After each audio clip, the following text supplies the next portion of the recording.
Happy birthday தளபதி. வாழ்க வளமுடன், எப்பயும் நீங்கள் நல்லா இருக்கணும். Happy birthday விஜயண்ணா.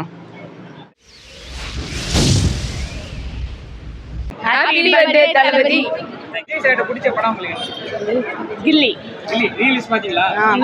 எப்படி இருந்துச்சு படம்? செம்மையா இருந்துச்சு. நீங்க வந்து விஜய் ஃபேனா? தீவிர விஜய் ஃபேனா? அவர் வந்து அரசியல் வந்துட்டாரு, அதுக்கு என்ன சப்போர்ட் பண்ணீங்களா இல்ல? சப்போர்ட் பண்ணுவோம். ஹாப்பி பர்த்டே விஜயண்ணா. உங்கள் படத்துலேயே எனக்கு லியோ படம் தான் ரொம்ப பிடிக்கும். அந்த படத்தில் நான் பார்த்துட்டு ஃப்ரெண்ட்ஸோட வந்து பார்த்தா ரொம்ப இன்ட்ரெஸ்டாக இருந்துச்சு. ரொம்ப என்ஜாய்மெண்ட்டோட போயிருந்தோம். உனக்கு எப்பயிலேருந்து விஜய் ஃபேனா? எப்பயிலேருந்து விஜய் உங்களுக்கு பிடிக்கும்? அது சின்ன வயசுலேருந்தே ரொம்ப பிடிக்கணும். விஜய் கிட்ட வந்து பிடிச்சது ரொம்ப என்ன?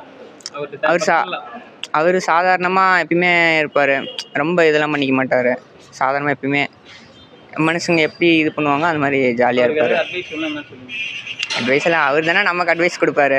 ஒரு ஆசையாக தான் சொல்லணும், நீங்கள் இப்படி இருங்க அப்படின்னு ஏதாவது இந்த வருஷத்தில் அவருக்கு ஏதாவது சொல்லணும். அவர் சொல்லணும்னா அவர் எப்பயும் போல் இருந்தாலும் எப்பயுமே நல்லா தானே இருப்பார்.